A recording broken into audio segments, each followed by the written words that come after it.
திரு ரமேஷ் சேதுராமன், அனைவருக்கும் வணக்கம். திரையநாதன், நான் உங்களிடமிருந்தே ஆரம்பிக்கிறேன். ஏற்கனவே அறிவிக்கப்பட்ட அதிமுகவிலே அறிவிக்கப்பட்ட திட்டங்கள் தான் அல்லது தற்போது திமுக அரசு அறிவித்து செயல்பாட்டில் இருக்கக்கூடிய திட்டங்கள் தான். அதை ஒரு பிரதான 5 திட்டங்களாக திரு எடப்பாடி பழனிசாமி முன்கூட்டியே ரொம்ப தேர்தல் தேதி அறிவிப்பதற்கெல்லாம் முன்கூட்டியே இந்த 5 வாக்குறுதிகளை அறிவித்திருக்கிறார். இதனுடைய பின்னணி என்னவா பார்க்குறீங்க? பின்னணின்னு வரும்போது அது வந்துட்டு ஒரு கம்பல்ஷன், அரசியல் ரீதியான ஒரு கட்டாயம் அவருக்கு ஏற்பட்டிருக்கு. ஏன்னா தொடர்ந்து அடுத்தடுத்து இந்த அரசு ஊழியர்களுக்கான அந்த ஓய்வூதிய திட்டம் ஆகட்டும், இன்னும் பல்வேறுபட்ட திட்டங்களை நிறைவேற்றுவதாகட்டும், இந்த 3000 ரூபா பொங்கல் பரிசை கொடுத்ததாகட்டும், எல்லாமே வந்துட்டு என்ன பண்ணுறது, அது ஸ்டாலின் அரசாங்கத்துக்கு, தமிழக அரசுக்கு வந்துட்டு ஒரு பெரிய ப்ளஸ் பாயிண்ட்டாக ஒன்று மேலே ஒன்றா இன்க்ரீஸ் ஆகிட்டே இருக்கும்போது அதை கிராக் பண்ணணும். ஒரு இடத்துல இருந்துட்டு இவர் எதிர்வினை ஒன்று ஆற்றி ஆகணும்.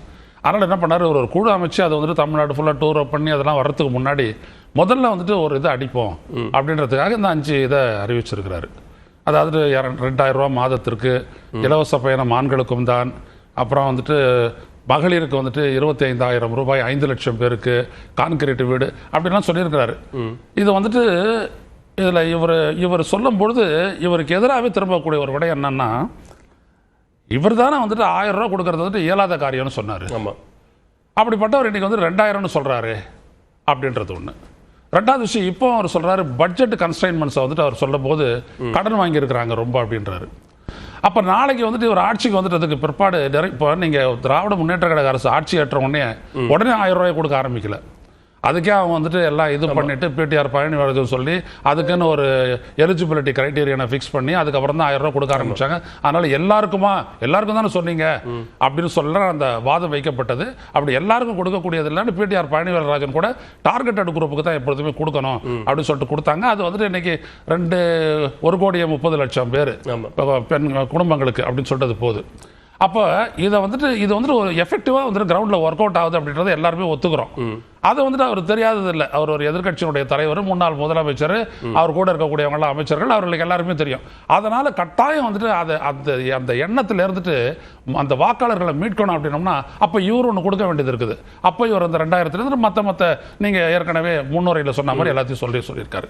அதனால் ஆனால் இங்கே ஒரு பெரிய ஒரு ஃபேக்டர் அரசியல் என்னன்னீங்கன்னா, அதுவும் தேர்தல் அரசியலை பொறுத்த வரைக்கும் ஒருத்தர் சொல்லும் போது அந்த தலைவர், அந்த கட்சி, அவங்க மேல அது தொடர்பான நம்பகத்தன்மை ஏற்படும். ஓகே, பெரிய ஒரு ட்ரஸ்ட் டெபிசிட் இருக்கும்போது தான் பொதுவாக வந்துட்டு நம்ம என்ன சொல்றோம், ஒரு ஆட்சிக்கு எதிரான அதிருப்தியை தான் நம்ம வந்துட்டு ஒரு ஃபேக்டரா சொல்றோம், வெற்றி தோல்விக்கான ஒரு காரணமா. அது என்ன ஆக்சுவலா பார்த்தீங்கன்னா ட்ரஸ்ட் டெபிசிட். ஒரு ட்ரஸ்ட் உங்க மேல இருக்கும் போது ஓட்டோட ஜெயலலிதாவோ இல்லை எம்ஜிஆரோ இல்லை கலைஞர் கருணாநிதியோ இவங்கெல்லாம் ஆட்சிக்கு வந்துட்ட போது அவங்க நிறைவேற்றிய திட்டங்கள் தான் அவங்களோட மெயின் ஸ்டே. இன்னைக்கும் நீங்க பாத்தீங்க அப்படின்னா அதுதான் திட்டங்கள் அப்படின்னு சொல்லி எல்லாமே இருக்குது. அதை கை வைக்கும் போது தான் பெரிய ஒரு பிரச்சனையாக ஆகுது.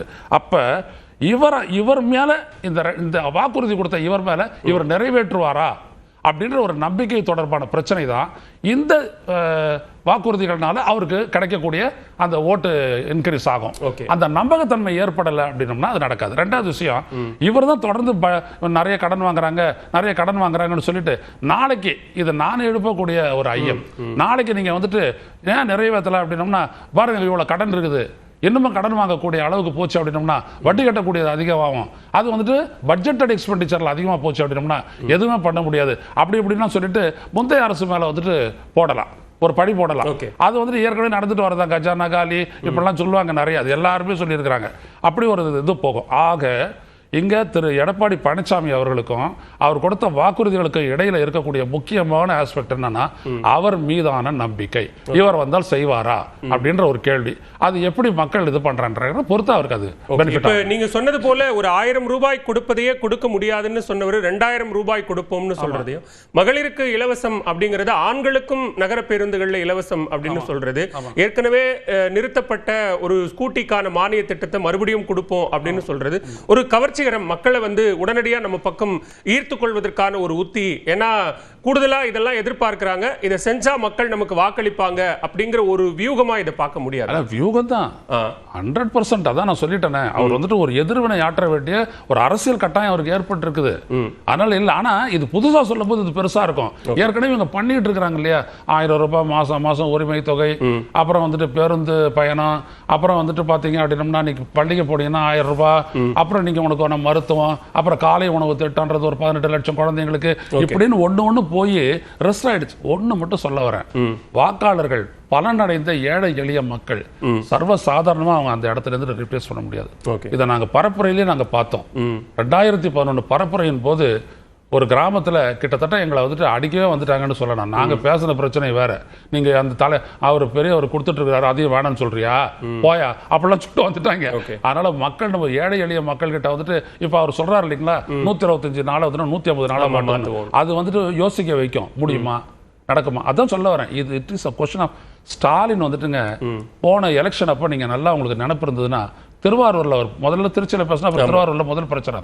அப்ப பண்ணும்போது என்ன சொன்னாரு, நீங்க என்ன நம்புங்க, நான் வாக்குறுதி கொடுத்தானா நான் செய்வேன், இப்படிதான் சொல்லிட்டு அவர் பரப்புரைய ஆரம்பிச்சார். அது இந்த நம்பகத்தன்மை அப்படின்றது தான் ஒரு தலைவனுக்கு வந்துட்டு ஏன் பண்ண வேண்டிய மிகப்பெரிய விடயம். அது இருந்துச்சு அப்படின்னா தலைவர் ஆயிடலாம். அடுத்தடுத்த தேர்தலில் வந்துட்டு கட்சி பலத்தோட நல்ல சமாளிக்கலாம். அந்த நம்பகத்தன்மை திரு எடப்பாடி பழனிசாமி மேலையும் வாக்குறுதிகள் அவருடைய வாக்குறுதியின் மேலையும் ஏற்பட்டுச்சுன்னா இது அவருக்கு வாக்குறுதிகள் இந்த 5 மட்டும் இல்ல, இன்னும் கூட அந்த குழு வந்து வாக்குறுதிகள் நிறைய கொடுத்தாலும் அந்த நம்பகத்தன்மையை உருவாக்கணும்.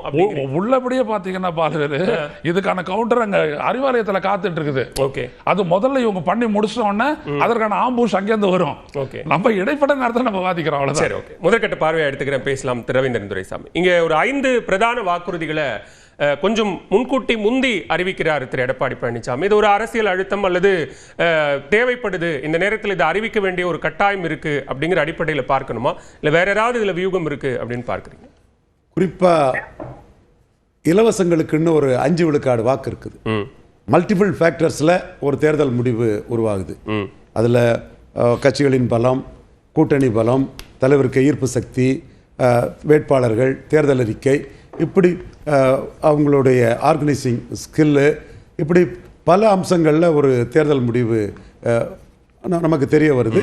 அதில் அந்த மல்டிபிள் ஃபேக்டர்ஸில் இலவசங்கள்ங்கிறது ஒரு ஃபேக்டராக மாறிடுச்சு. அது நீங்கள் அந்த பெண்களுக்கான அந்த உரிமை தொகைங்கிறது மத்திய பிரதேசில் சௌஹான்னாலும் சரி, மகாராஷ்டிரானாலும் சரி, ஜார்க்கண்ட்னாலும் சரி,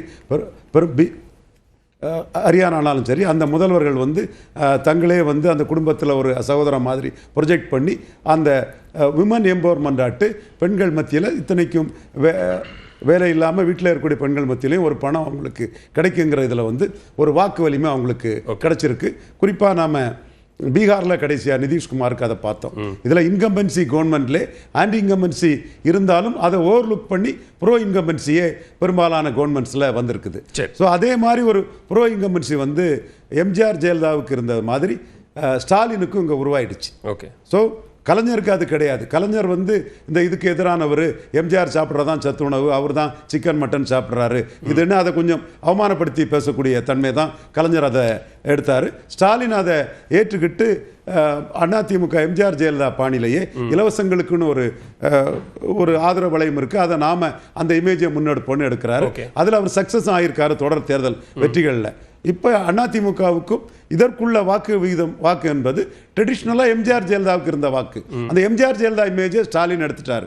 அப்படி இருக்கும்போது நாம் அதை நியூட்ரலைஸ் பண்ணி அந்த வாக்கு முழுமையாக ஸ்டாலினுக்கு போகிறத நாம் தடுக்கணுங்கிற அடிப்படையில் அவர் இதை சொல்லியிருக்கிறாரு.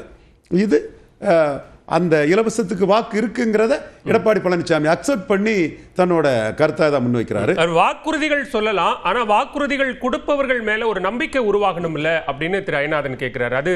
அது ஒரு முக்கியமான விஷயம் தானே.